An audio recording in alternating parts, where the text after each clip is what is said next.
Graça e a paz do Senhor, irmãos. Vamos abrir a Sagrada Escritura no livro do profeta Obadias. Diz um ditado que os melhores perfumes vêm nos menores frascos, e ele se faz verdadeiro no livro de Obadias, o menor dos livros do Antigo Testamento. Apenas 21 versículos nós temos aqui, mas de uma profundidade grande. Muita teologia, muito ensino para a vida da igreja. Obadias. Está aí na Bíblia, sim. Fica entre Amós e Jonas, o livro que está entre esses dois profetas. Aí está Obadias. Vamos à leitura da Palavra de Deus. A Palavra de Deus diz assim: Visão de Obadias. Assim diz o Senhor Deus a respeito de Edom. Ouvimos uma notícia vinda do Senhor, e um mensageiro foi enviado às nações para dizer: Preparem-se para a guerra contra Edom. Eis que fiz de você uma nação pequena entre as outras, muito desprezada. O orgulho do seu coração o enganou. Você vive nas fendas das rochas, num lugar elevado, e diz em seu íntimo: Quem poderá me jogar lá para baixo? Ainda que você suba como a águia e faça o seu ninho entre as estrelas, de lá eu o derrubarei, diz o Senhor. Se ladrões o atacassem ou assaltantes viessem de noite, como você está destruído? Não levariam só o que lhes bastasse? Se fosse até você os que colhem uvas, não deixariam pelo menos alguns cachos? Como foram saqueados os bens de Esaú, como foram vasculhados os seus tesouros escondidos. Todos os seus aliados, ó Edom, o empurraram para fora do seu território. Aqueles que estavam em paz com você o enganaram e prevaleceram contra você. Aqueles que sentam à sua mesa prepararam uma armadilha para os seus pés, e não há em Edom entendimento. Naquele dia, diz o Senhor, destruirei os sábios de Edom e o entendimento do monte de Esaú. Os seus valentes, ó Temã, ficarão apavorados, para que do monte de Esaú todos sejam exterminados pela matança. Por causa da violência feita ao seu irmão Jacó, você ficará coberto de vergonha e será exterminado para sempre. No dia em que estranhos levaram os bens do seu irmão Jacó, você estava presente. Quando estrangeiros entraram pelos portões e lançaram sortes sobre Jerusalém, você mesmo era um deles. Você não devia ter olhado com prazer para o dia do seu irmão, o dia da sua calamidade. Você não devia ter se alegrado pelo que aconteceu com os filhos de Judá no dia da sua ruína. Você não devia ter falado de boca cheia no dia da angústia. Você não devia ter entrado pelo portão do meu povo no dia da sua calamidade. Você não devia ter olhado com prazer para o seu mal no dia da sua calamidade. Você não devia ter posto as mãos sobre os seus bens no dia da sua calamidade.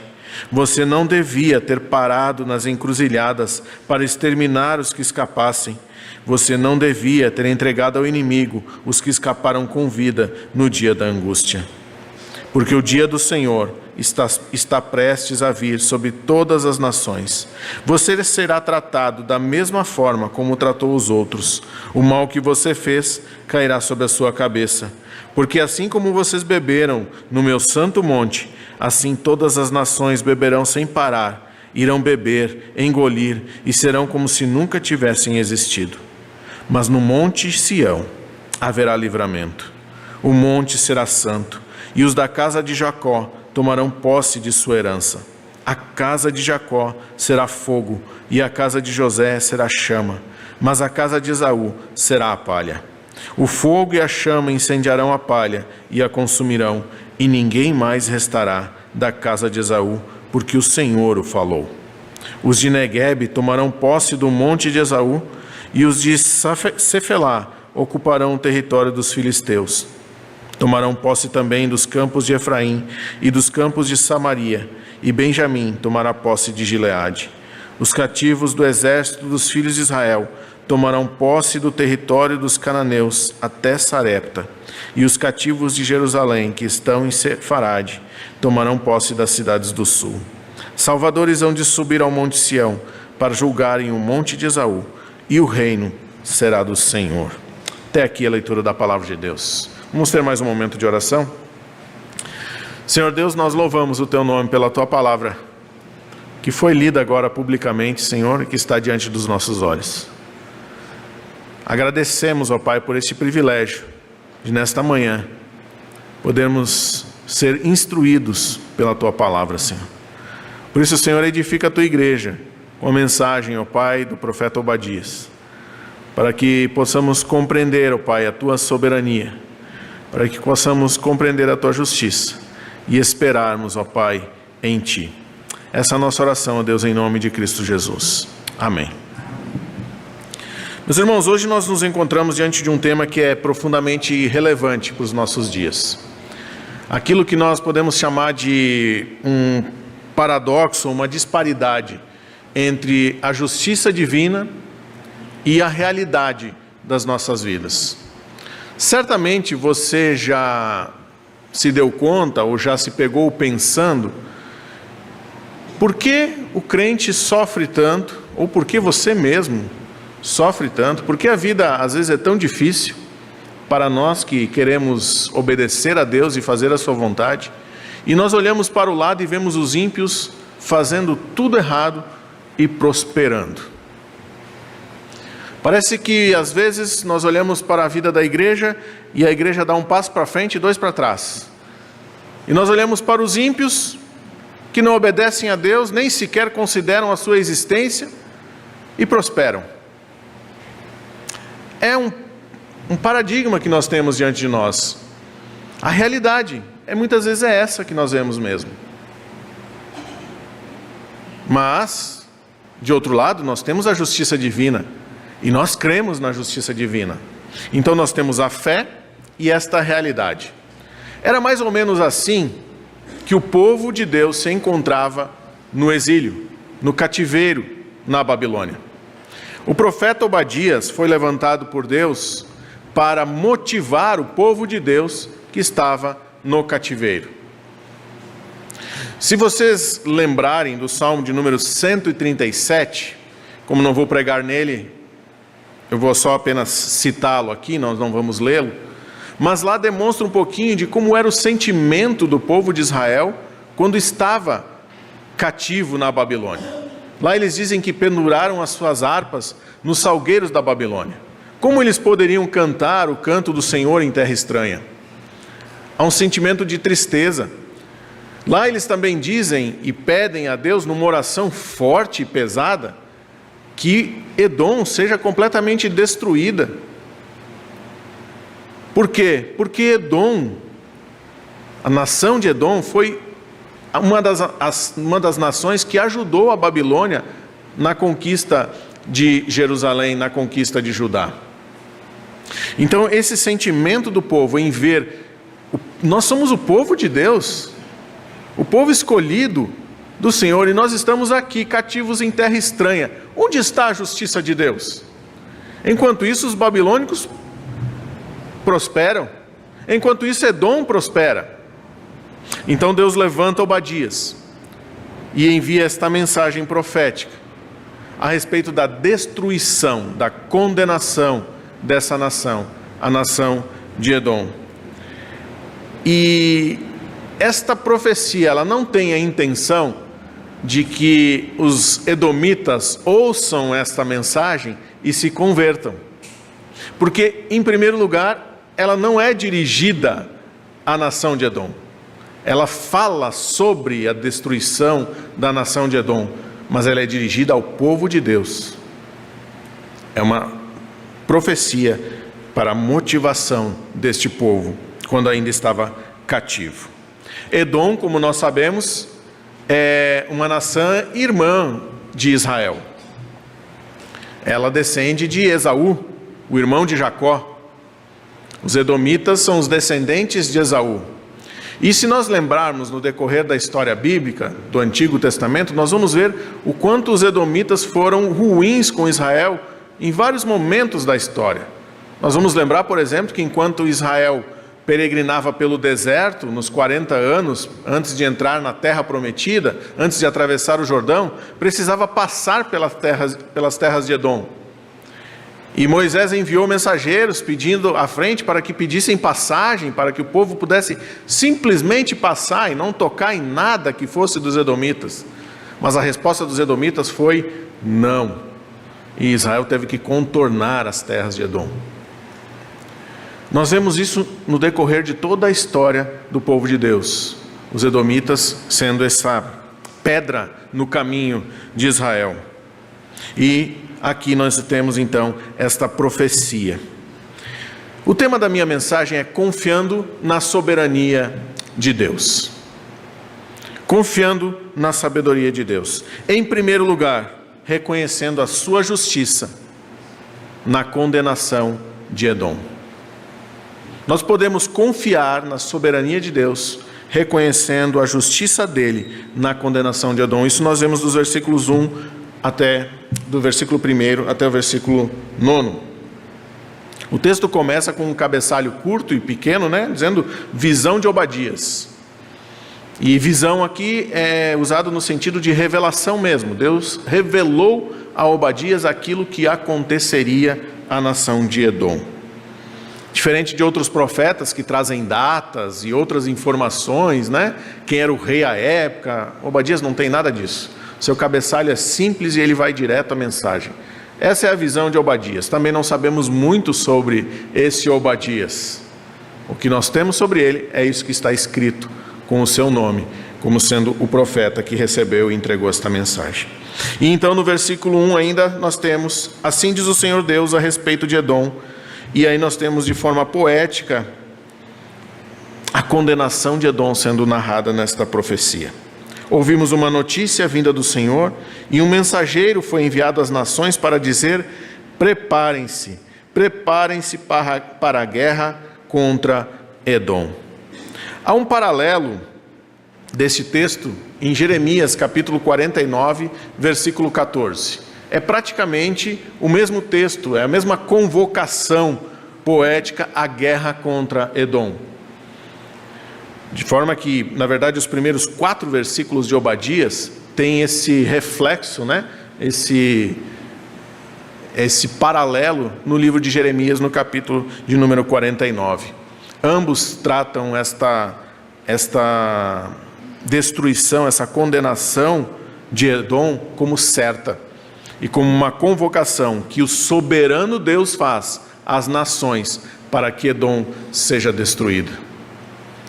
Muito mais do que uma convocação feita entre homens, entre reis, não, é o Deus soberano quem está convocando. Ele manda o mensageiro e o seu mensageiro convoca as nações para destruir Edom.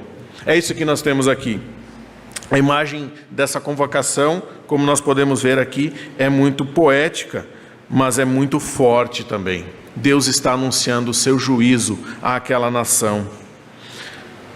O versículo 2 já nos apresenta um resumo do julgamento que é iminente, e ele é impactante da nação de Edom. O destino da nação aqui, ele é duplamente selado.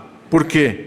Porque ele fala da insignificância de Edom e do seu desprezo entre as nações. O versículo 2 diz: eis que fiz de você uma nação pequena. Uma nação pequena. E entre as outras, muito desprezada. Essa não era a realidade ainda de Edom. Isso aqui é a profecia do que irá acontecer com Edom. O detalhe é que Deus está usando na visão o verbo no passado, como se ele já tivesse feito isso. E por que nós temos isso aqui? Nós chamamos isso, na teologia, de perfeito profético. Ou seja, é porque Deus está dizendo que aquilo que ele vai fazer, ele já está considerando como feito. Aquilo que Deus irá fazer já está feito.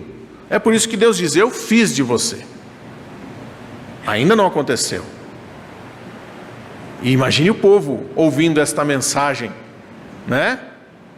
Imagine aquele povo ouvindo esta mensagem. Deus está dizendo que já fez. Nós temos certeza de que ele o fará. Então Deus diz à nação de Edom que ele a fará pequena e também ela será muito desprezada. Isso nós temos nesse versículo de número 2. A arrogância de Edom, que é o tema central do versículo de número 3, né? Ela é confrontada com uma provocação irônica que Deus faz aqui.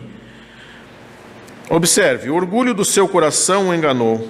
Você vive nas fendas das rochas, num lugar elevado, e diz em seu íntimo: quem poderá me jogar lá para baixo?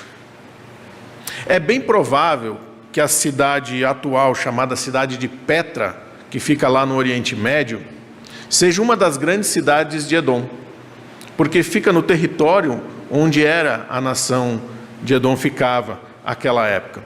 E se vocês conhecem a nação de Petra, aqueles que não conhecem depois, não agora, depois pesquisem em casa, né? E vocês vão ver que ela é uma cidade encravada na pedra. Ela foi construída em cavernas na pedra e foi toda esculpida naquelas pedras. O que Deus está fazendo aqui é mostrando que eles se orgulhavam dessa fortaleza, eles se orgulhavam de estarem, né, nas fendas, como diz o texto, né? No seu coração você vive nas fendas das rochas, num lugar elevado, e diz, e aí o que eles dizem no seu coração: quem poderá me jogar lá para baixo? Estavam completamente seguros nas fendas da rocha. Mas olha a resposta de Deus, versículo 4: ainda que você suba como a águia e faça o seu ninho entre as estrelas, de lá eu o derrubarei, diz o Senhor. É certeza, Edom está condenada. Deus não está dando oportunidade de arrependimento e qualquer chance de que Edom seja poupada. Edom será destruída completamente. Essa é a profecia. E aí nós vamos para o versículo 5, que diz: se os ladrões o atacassem, ou os assaltantes viessem de noite, como você está destruído? Não levariam só o que lhes bastasse? Se fossem até você os que colhem uvas, não deixariam pelo menos alguns cachos? Deus está usando aqui, como é típico de uma profecia poética como essa, ironia. Porque não vai sobrar nem um cacho.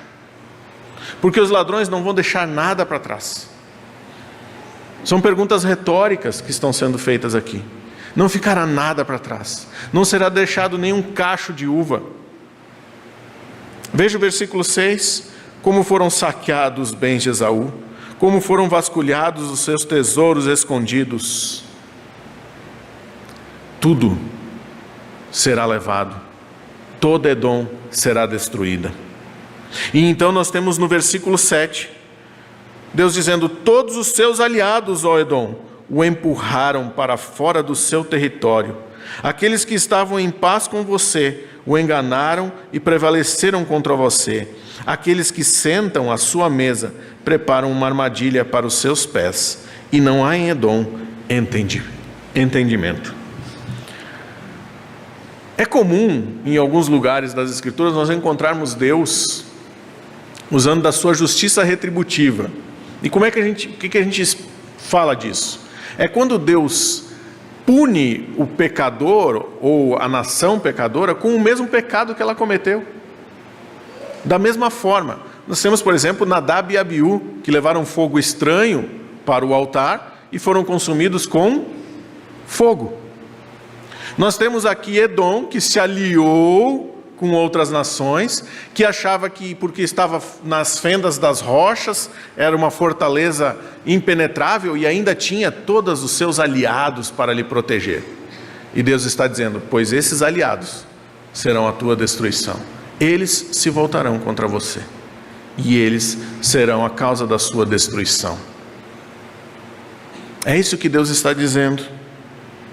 Então no versículo 8 nós temos Deus dizendo: naquele dia, diz o Senhor, destruirei os sábios de Edom. Quando Deus destrói uma nação, a primeira coisa que Deus faz é tirar o entendimento dela. Observe que é isso que Deus faz no final do versículo 7, antes de iniciar esse versículo 8. Ele diz: e não há em Edom entendimento. Então no 8 ele diz: naquele dia, diz o Senhor, destruirei os sábios de Edom e o entendimento do monte de Esaú. As pessoas não têm uma nação que está prestes a ser destruída, ou um povo que está prestes a ser destruído, é um povo que não tem entendimento, é um povo que não conhece a Deus. É por isso que Deus vai chamar a atenção do seu próprio povo, dizendo que o meu povo perece, porque lhe falta conhecimento. Quando Deus tira da igreja, por exemplo, o ensino correto das Escrituras, é porque Deus está punindo esta igreja, está disciplinando. Quando a igreja tem forte ensino, e o ensino nas Sagradas Escrituras, é uma certeza de que Deus ainda está trabalhando com esta igreja. Assim é com o povo. Então, no versículo 8, há uma cidade sendo citada aqui. Os seus valentes, ó Temã, ficarão apavorados, para que do monte de Esaú todos sejam exterminados pela matança. A citação dessa cidade de Temã aqui tem o objetivo de mostrar a abrangência da destruição de Edom. Essa cidade é como se ela fosse o Chuí, a extremidade do mapa de Edom. Deus está dizendo que não sobrará nada, todo o território de Edom será destruído. Ao citar, é como se ele estivesse citando: o Brasil será destruído do Iapoque ao Chuí. Quando ele cita Temã, é isso que ele está dizendo. Ele está trabalhando essa abrangência da destruição, porque todos ficarão apavorados, e do monte de Esaú todos serão exterminados pela matança, pelo massacre. A profecia dura, forte, mas que mostra a justiça de Deus na condenação de Edom.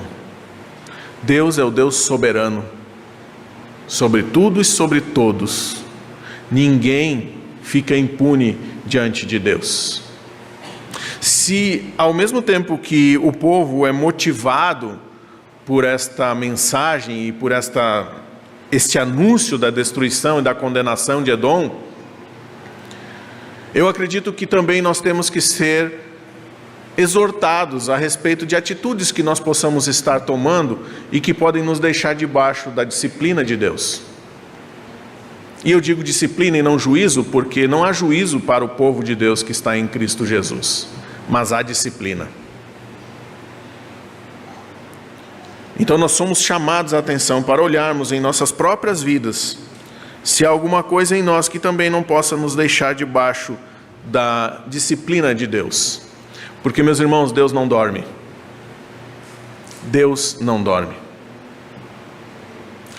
E às vezes o que acontece muito conosco é que nós derrapamos num pecado. E aí parece que nada acontece. E parece que Deus nem viu. Né?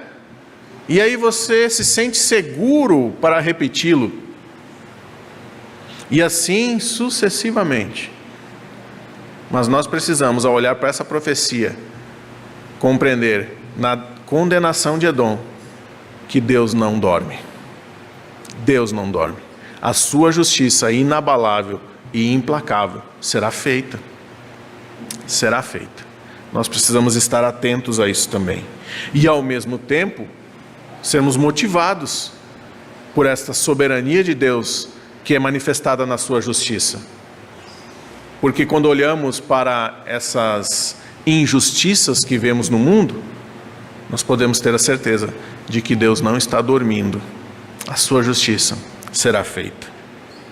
Então, confiando na soberania de Deus em primeiro lugar, compreendendo a sua justiça na condenação de Edom. E em segundo lugar, compreendendo na retidão de Deus, na sua retidão, a culpa de Edom, na culpa de Edom. Isso nós temos os versículos de número 10 ao versículo de número 14. Aqui o que Obadias faz agora na sua profecia, ou o que Deus está mostrando a Obadias na profecia, é são os atos específicos da nação de Edom. Até aqui ele tratou da condenação, como juiz supremo, aquilo que ele irá fazer. Agora, desses versículos de 10 a 14, Deus mostra o que Edom fez.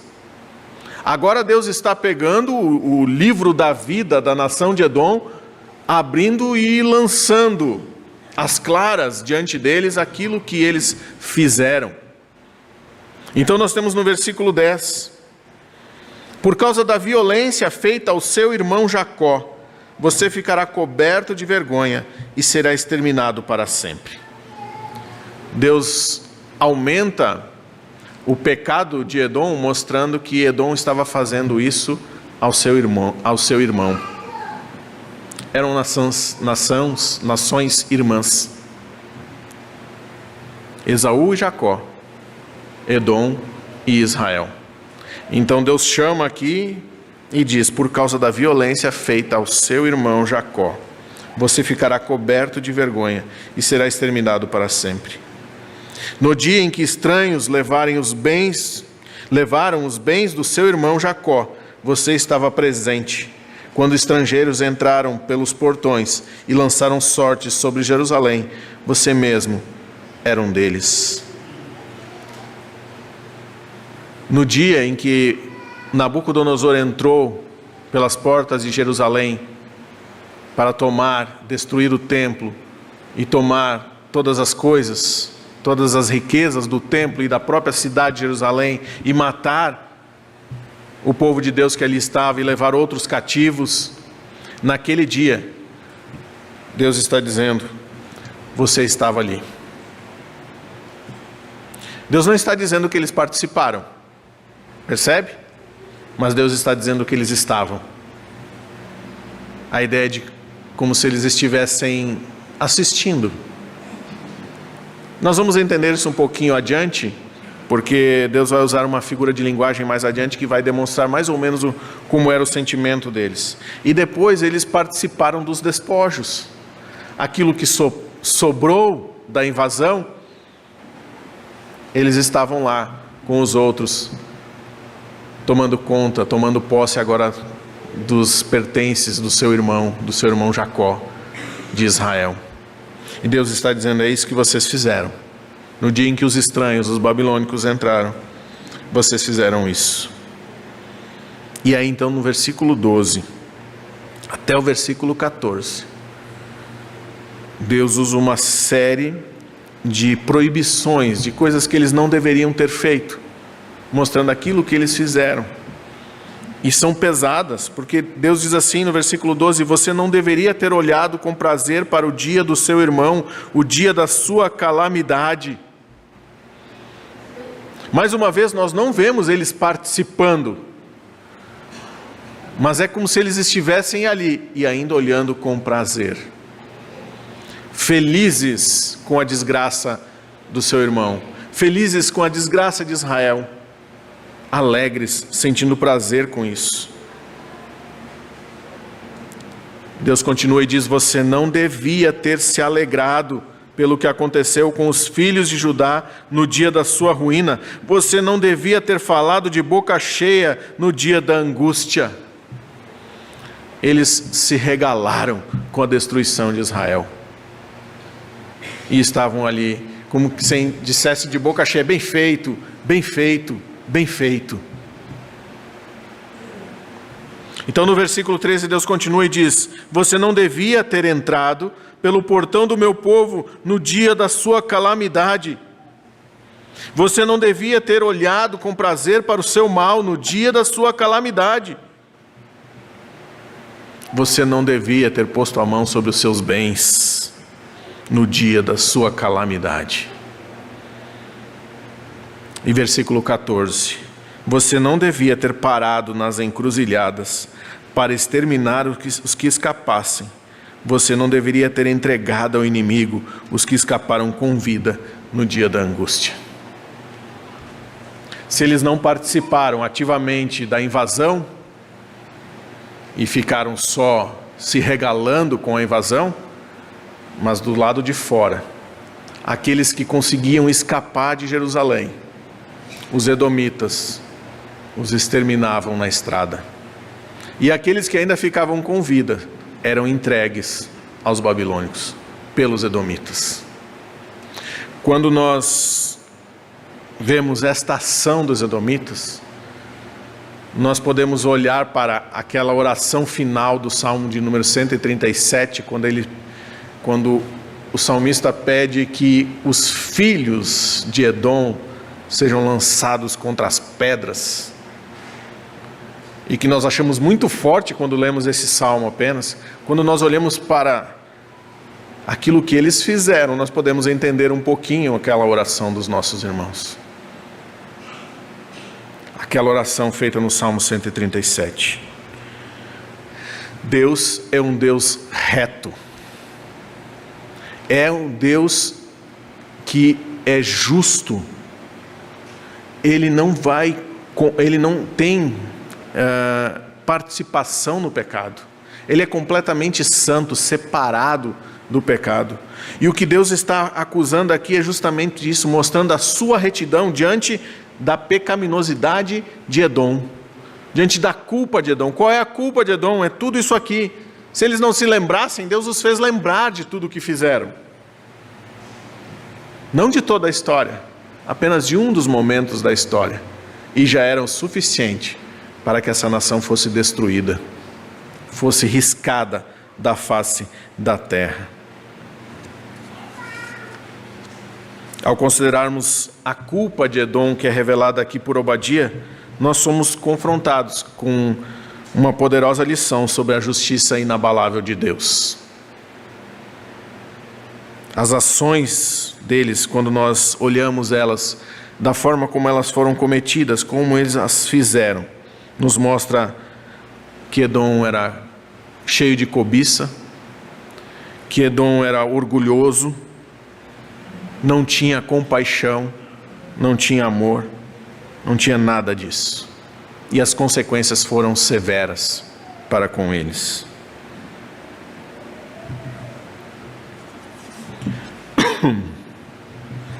A recusa que eles tiveram em oferecer refúgio a Israel, muito pelo contrário, o que eles fizeram foi matar os que fugiam e ainda entregar aqueles que conseguiram fugir com vida, entregar de volta aos babilônicos,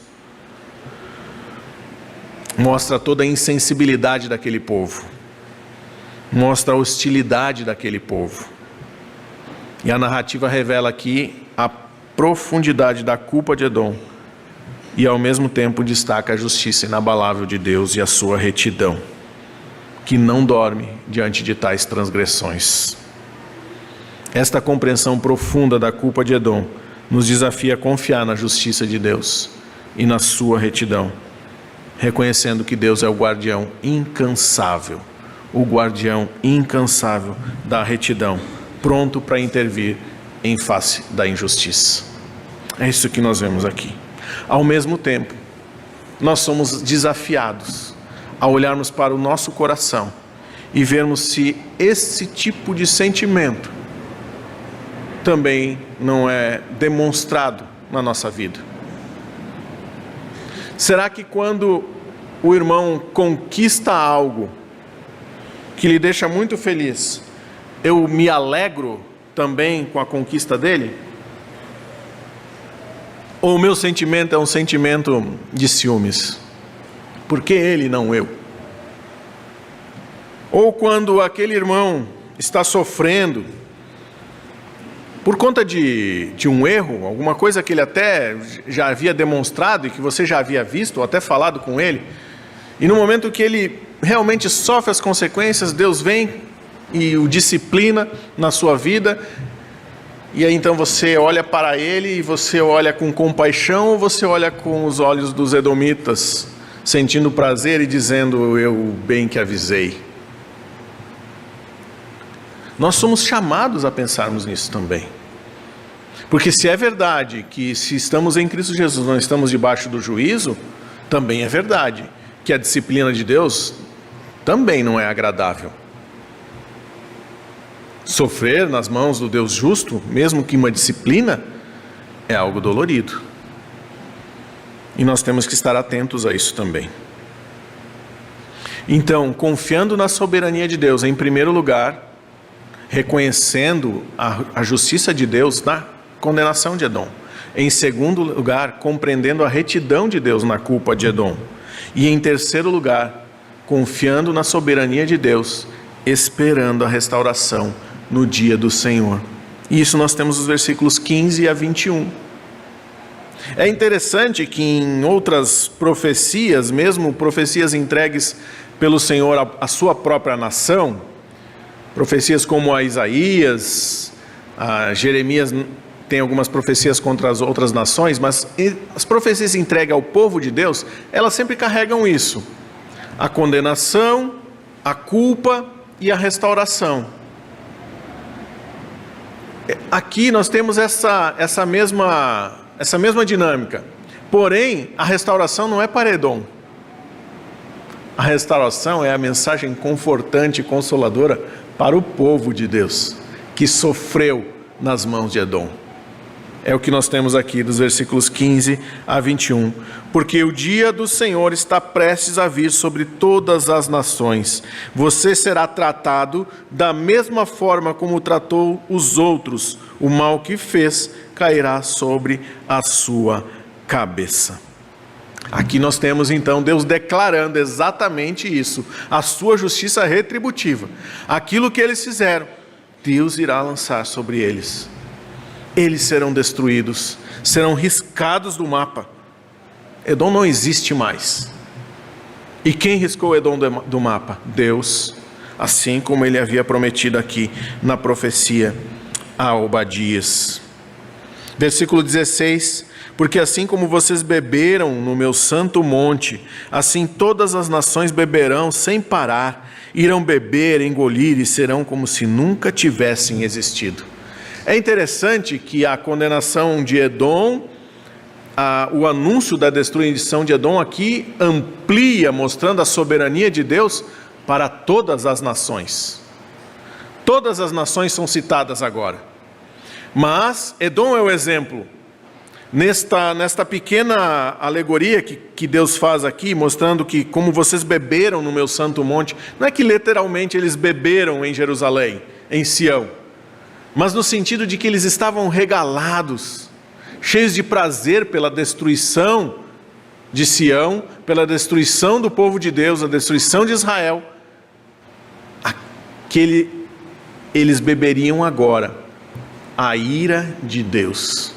Esse beber agora que todas as nações, Edom e todas as nações beberão sem parar, e irão beber e engolir e serão como se nunca tivessem existido. Eles beberão a ira de Deus. A nação de Edom bebeu o cálice da ira de Deus e foi completamente dizimada, destruída. O que nos faz lembrar da oração de Cristo Jesus no Getsemane, quando ele diz: Senhor, se possível, aparta de mim este cálice. De Cristo está falando do cálice da ira de Deus. E ali é interessante nós olharmos por quê? Porque se nós estamos aqui hoje, salvos pela obra de Cristo Jesus na cruz do Calvário, é porque lá na cruz do Calvário, nós não precisamos beber o cálice da ira de Deus, como os edomitas beberam. Cristo o bebeu em nosso lugar. Ele sofreu todo o peso da ira de Deus, que era devido aos nossos pecados, a minha e a tua vida. Cristo bebeu em meu e em teu lugar. Graças a Deus por isso. Porque quando nós olhamos para essa profecia de destruição, nós podemos pensar exatamente isso: nós merecíamos o mesmo. Os sentimentos que são anunciados no coração dos edomitas são sentimentos que habitam os nossos corações. A punição deveria ser a mesma, mas ao contrário de Edom, em nosso lugar, Cristo bebeu o cálice da ira de Deus. Versículo 17: mas no monte Sião haverá livramento, o monte será santo, e os da casa de Jacó tomarão posse de sua herança.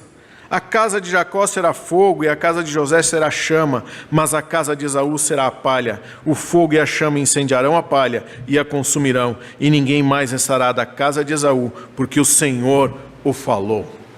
Então Deus volta agora da abrangência às nações, volta agora a Edom e mostra que Israel, olha que coisa linda, Israel será restaurada a sua terra.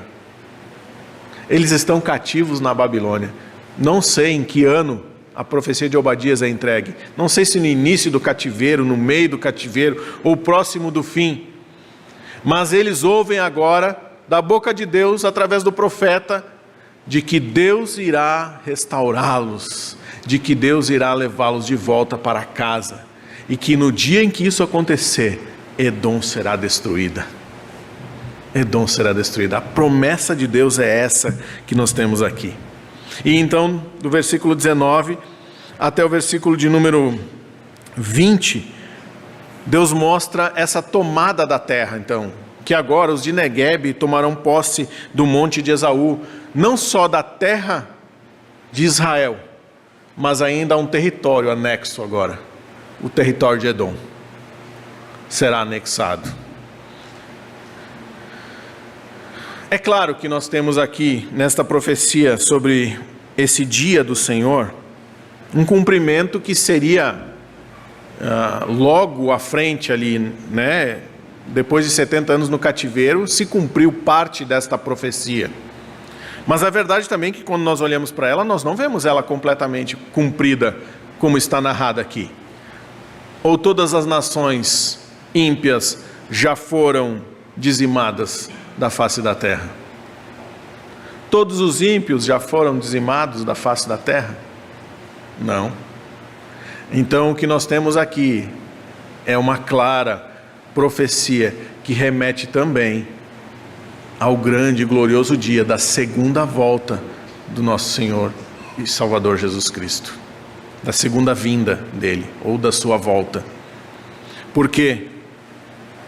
Porque essa profecia se cumpre em parte no tempo. Israel volta à terra prometida, Israel volta a Jerusalém, reconstrói o templo, Cristo vem e aumenta ainda mais esta profecia, mostrando os salvadores hão de subir no Monte Sião, versículo 21, para julgar os montes de Esaú, e o reino será do Senhor. O reino é do Senhor por Cristo Jesus.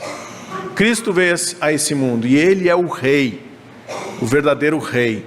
É claro que não só o Rei das terras, né? O Rei de territórios, mas o Rei espiritual do seu povo.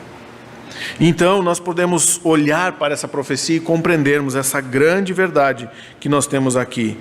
O povo de Deus é confortado com a certeza de que eles irão ser restaurados. Eles serão restaurados e Edom será destruída. Isso é muito motivador para aquele povo. E é muito motivador para nós hoje também. Como eu disse no início, quando nós olhamos para essas aparentes injustiças no mundo hoje, nós podemos ficar confortados de que Deus não dorme e de que a sua justiça é implacável e é inabalável e de que Ele irá cumpri-la. Também é verdade, eu preciso dizer, há um ditado que diz assim: aqui se faz e aqui se paga. E às vezes nós usamos, mas ele não é bíblico. Porque eu não posso prometer a vocês aquilo que a Bíblia não promete, aquilo que Deus não promete. E Deus não promete que as nações serão totalmente derribadas aqui, ainda neste tempo. Nós vemos ímpios vivendo regaladamente em oposição ao Senhor, vivendo até seu último dia de vida.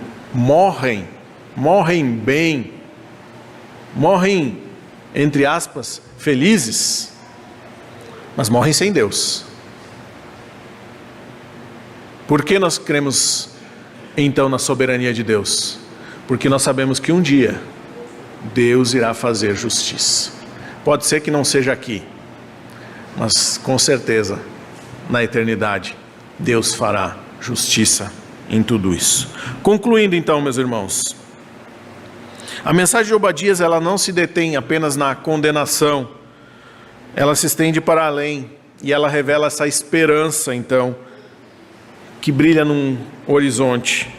O dia do Senhor é apresentado aqui, o dia em que as coisas serão diferentes, o dia da intervenção divina diante das injustiças deste mundo. Ao aguardarmos esse dia do Senhor, nós somos encorajados a confiar na fidelidade de Deus, a confiar na sua soberania. Nós somos encorajados a confiarmos ainda mais em Deus. Em Mateus capítulo 24, versículos 30 e 31, Jesus fala sobre a sua própria volta. E ele diz: então aparecerá no céu o sinal do Filho do Homem, e todas as tribos da terra se lamentarão, e verão o Filho do Homem vindo sobre as nuvens do céu com poder e grande glória. E ele enviará os seus anjos com grande clangor de trombeta, os quais lhe ajuntarão os escolhidos desde os quatro ventos, de uma a outra extremidade dos céus. No grande dia da volta do nosso Senhor e Salvador Jesus Cristo, os ímpios, as nações ímpias, as tribos da terra se lamentarão, porque chegou o dia da sua destruição. Mas os escolhidos de Deus serão ajuntados, serão levados juntos para o encontro nos ares com o nosso Senhor. Que maravilha essa mensagem! A conexão desse dia do Senhor de Obadias com a segunda vinda de Cristo é evidente quando nós olhamos sob essa perspectiva.